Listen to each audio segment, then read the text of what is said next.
శరన్నవరాత్రి ఉత్సవాలు అనేటటువంటిది నిరంతరం జరిగేటటువంటి ప్రతి ఏడాది జరిగేటటువంటి ప్రక్రియ.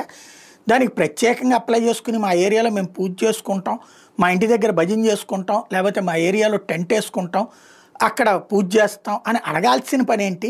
అది మీ హక్కు. మీ హక్కును మీరు వినియోగించుకోండి. దానికోసం ట్రాఫిక్ ఇబ్బంది కలగకుండా చూసుకునేటటువంటి ఏర్పాటు చేసుకోండి. లేదా మీరు పెట్టుకునేటటువంటి సందర్భంలో ఇబ్బంది అవుతుంది అనుకుంటే పోలీసులకి ఇంటిమేట్ చేయండి. అంతేగాని దానికోసం ఆపాల్సిన పని లేదు, అనుమతి వచ్చేదాకా ఆపుకోవాల్సిన పని లేదు.